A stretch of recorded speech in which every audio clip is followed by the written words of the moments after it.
అందరికీ నమస్కారం అండి. నేనండి మీ జగ్గైపేట జవాబులు జాలరెడ్డిని మాట్లాడుతున్నా అండి. మరి మనకి ఈ రోజు వచ్చిన ప్రశ్న ఏంటంటే, ఒరే జాలరెడ్డి ఆర్థిక విధ్వంసం అంటే ఏటో చెప్పరా? అజ్జ బాబోయ్, పెద్ద ప్రశ్న అడిగారు, చెప్తా అనుకోండి. ఇక 2025-26 సంవత్సర బడ్జెట్ మొదలై ముచ్చటగా 3 నెలలు గడిచింది కదా. అందుకే క్యాగ్ నుండి సేకరించా గడిచిన గత 3 నెలల డేటా ఓ పాలి చూద్దాం బాబోరు ఆర్థిక వ్యవస్థపై ఆడిన ఆట. ఇక 2025-26 ప్రవేశపెట్టిన ఫైనాన్షియల్ బడ్జెట్ ప్రకారం ప్రభుత్వం 79,952 కోట్లు అప్పులు చేస్తామంటూ లక్ష్యంగా పెట్టుకున్నారండి. మరి దానికి అనుగుణంగా గడిచిన 3 నెలల్లో 39,093 కోట్లు అప్పులు చేస్తారండి. అంటే సంవత్సర కాలంలో చేయాల్సిన అప్పుల్లో 46% గడిచిన 3 నెలల్లోనే చేస్తారండి.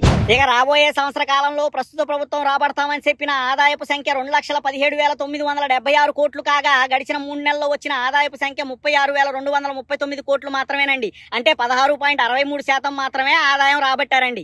మరి దీన్ని బట్టి మన బాబోరికి అప్పులు చేయడంలో ఉన్న శ్రద్ధ ఆదాయాలు రాబట్టడంలో లేదు అని ఈ నివేదిక చూస్తే అర్థమైపోతుందండి. ఇక క్యాపిటల్ ఎక్స్పెండిచర్ విషయానికి వస్తే, అంటే భవిష్యత్తు నిర్మాణం కొరకు ఈ సంవత్సర కాలంలో ప్రభుత్వం ఖర్చు చేయాల్సిన వ్యయం 40,635 కోట్లు కాగా గడిచిన 3 నెలల్లో ఖర్చు చేసింది మాత్రం 6,053 కోట్లు మాత్రమేనండి. అంటే మొత్తంగా 14.90% మాత్రమే ఖర్చు చేశారండి. ఇక రెవెన్యూ డెఫిసిట్ చూసుకుంటే ఈ సంవత్సర కాలం పూర్తయ్యే నాటికి 33,185 కోట్లు ఉంటదని చెప్పారండి. కానీ ఏప్రిల్ నుండి జూన్ నాటికే 27,695 కోట్లకు చేరుకుందండి.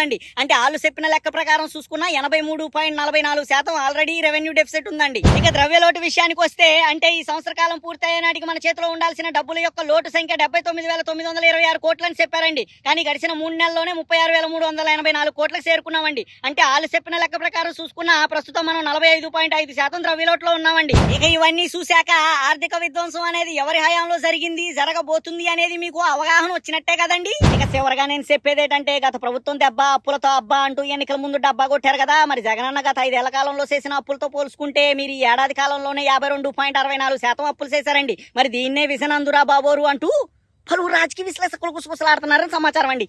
ఉంటాండి మరి.